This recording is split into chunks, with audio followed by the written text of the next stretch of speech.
It's race day, we are in Valnord. Welcome to Cathro Vision. Yes, give me a month. No.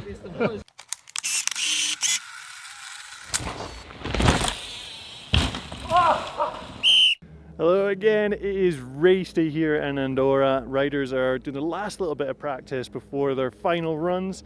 I want to do things a little bit different this morning. There's so much new and interesting tech going on at this race. I'm actually going to miss the B practice. I want to go round the pits, do some interviews, get some chat, ask some Patreon questions. And talking of Patreon, this video was made possible thanks to all the lovely people that have donated towards making these videos on Patreon. They can donate different amounts, and with that you get little bonuses, you get stickers, and some people can submit questions which I ask the pros. And I'm going to do some of them now. So thank you very much to these people for helping make these videos possible. Let's cut about the pits and see what's going on. Do you want me to put the stand down a wee bit? I mean, I know you're tall, but... What have you hidden in there? Well, I guess the best term would be suppository. You know, something kind of cylindrical that goes into small holes. Let's pop it open and have a look. So obviously the first thing you have to do is extract the plug. And you grab it by the tail and just pop him out. Yeah. Aiden. Yeah, it used to be inside the bike, but it was a bit problematic. So we took it outside so we could have strong words with it. What would you say is like the main thing the system has told you this weekend? What have you learned from it? That's a good question. Charging the battery is quite crucial to the function of the whole setup. Mark managed to find, I think it was 5 spots where he was braking, where he didn't need to be braking. And talking about historical knowledge and data, in the past we've found that braking slows you down. And slowing down is detrimental to getting good times. So we had a bit of a meeting and decided that he wouldn't brake in those areas anymore.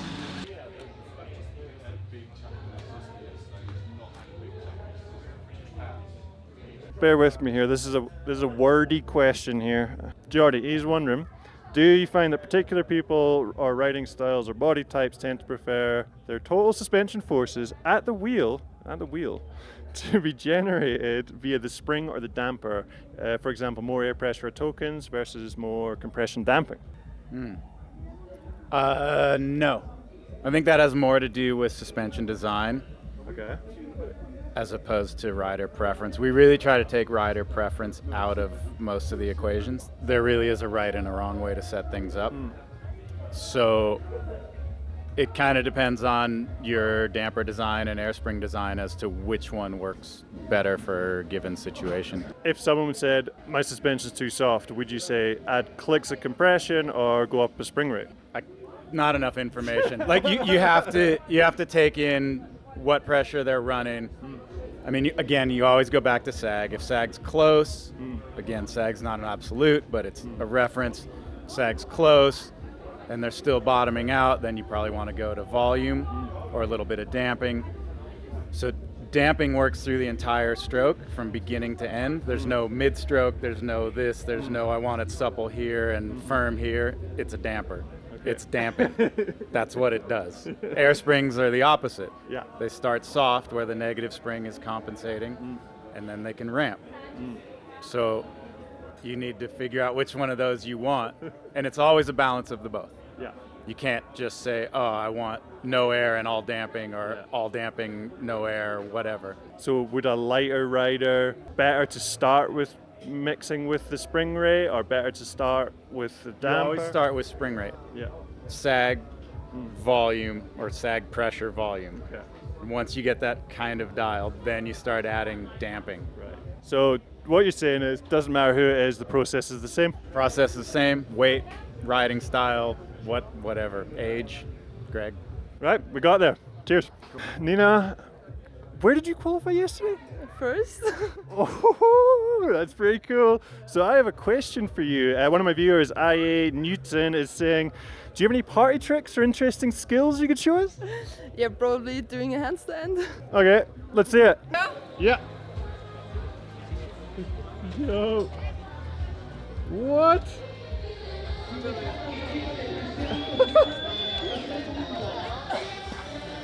Not bad, not bad.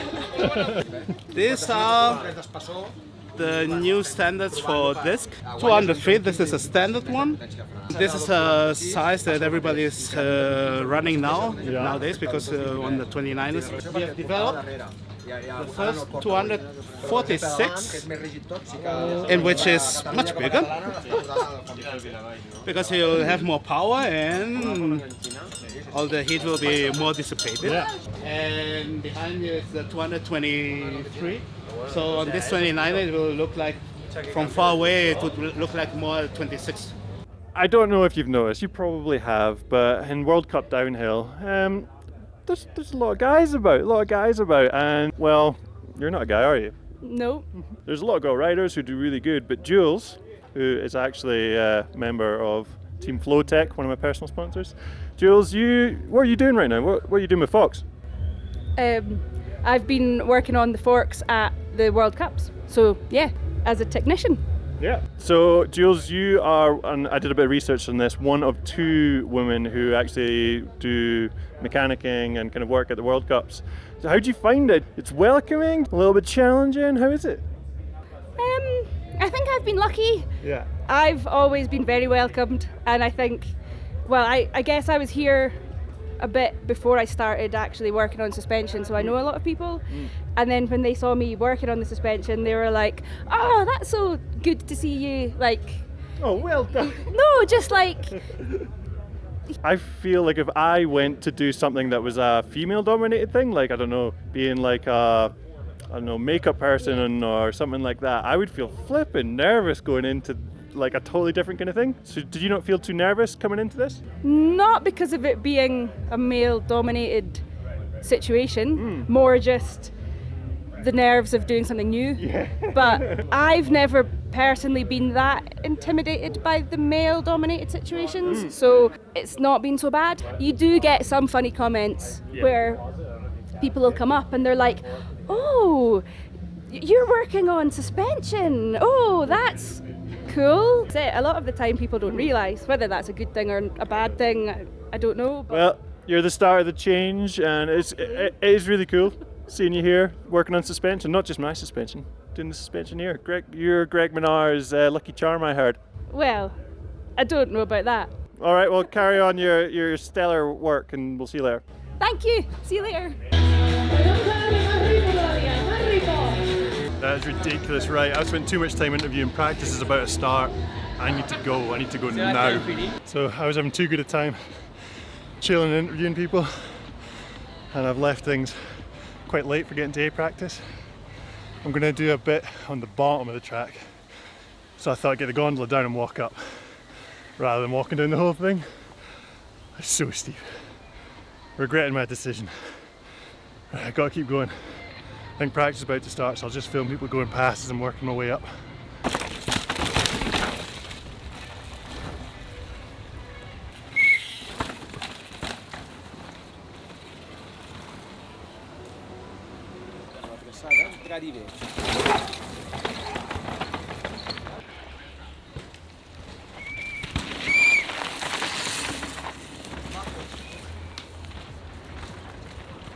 People just see it coming and drop in. How's the vision? Impossible. You're like coming up on somebody and they like look and then they just drop in front of you and you're like, okay, I have to stop. How are you feeling after yesterday? Did you have a tumble or? Yeah, I had a mechanical. Yeah. And that mechanical was in a high-speed section and caused me to crash. Oh. So I had to tumble because of a bike malfunction. But I'm fine. I'm riding a bike, so.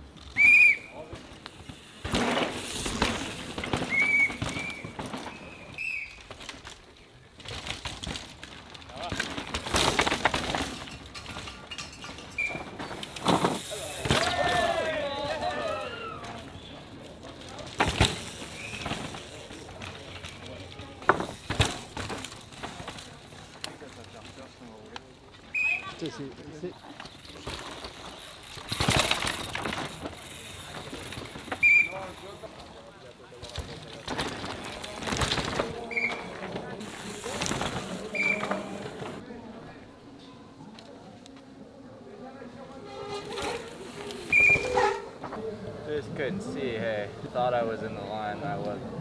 You broke a collarbone before? Did it feel really gnarly or not? Just Like when I broke it, really gnarly. But when I did my AC joints, one was gnarly and one I just felt a bit weird. But it's hard to tell. I feel like both my collarbones like right on top or like, oh, that one just popped. Yeah, I'm just starting to feel like good again. Just can't catch a break here. I know.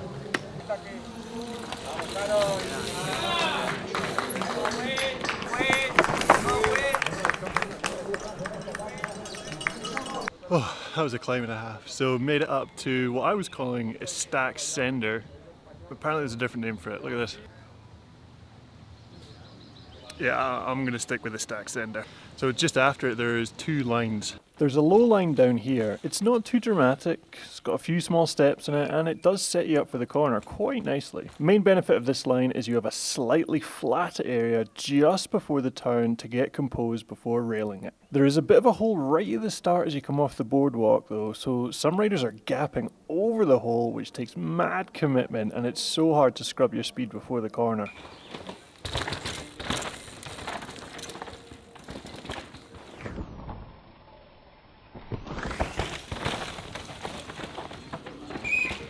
The highline is the other main option. It has some mad compressions you have to slow down for and soak up, but it is more direct compared to the low line. The area just before the turn is steeper here with a narrow rut, so it's harder to be as controlled into the turn. Like the low line, there is a gap which removes the first compression from the equation. So gnarly and very hard to do right.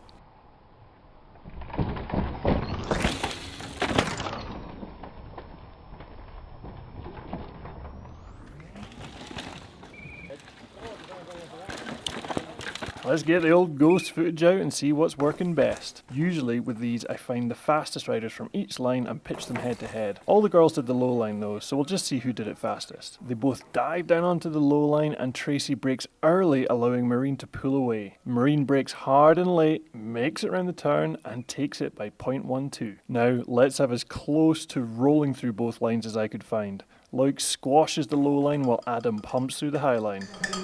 They both float off the bridge neck and neck. Adam then brakes hard in the second compression to prepare for the looser entrance to the turn, allowing BRUNI to pull away. BRUNI rails the turn harder thanks to his composed entrance and takes it by half a second. Massive gap for such a small section. Now for the gaps. Sending into the high line is Danny Hart and sending into the low is Amaury Pierron. They both absolutely hoof it off the bridge and motor down to the turn. They arrive at a similar time, but Danny is a little messy and Pierron is more composed and rails the turn to a quarter of a second win. Just so you know, the Hucks were both faster than the rolls. I love it when the Hucks win. After this section, we're a couple bits causing trouble. I cut the camera just here, but BRUNI actually crashed trying to jump onto this high line. Here's Troy Brosnan demonstrating it.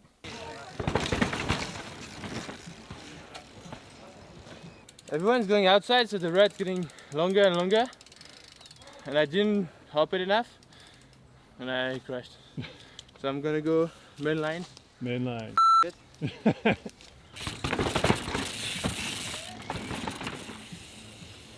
I didn't film this section from an angle to compare, so let's just enjoy and watch everyone doing it.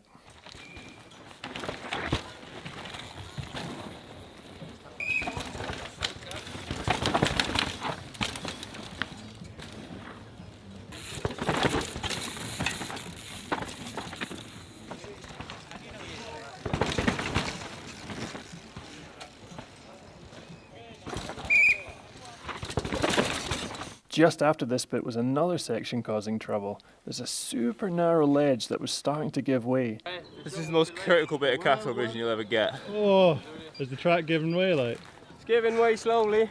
Mind you, I'm second rider down, so I'll probably be alright. George on the positive outlook, like it. Yeah, I definitely qualified 59th on purpose. Some riders were looking at hopping high so that if it did give way before race runs, they'd be safe. If you didn't know, this is where Bernard's Kerr run was ended.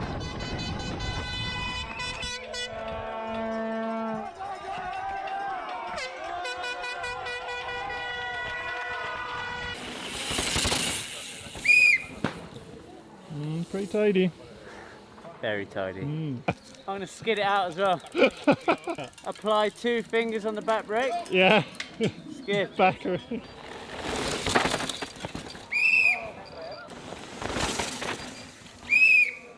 Hope you enjoyed that final day of Cathro Vision here in Andorra. That is me done for this weekend.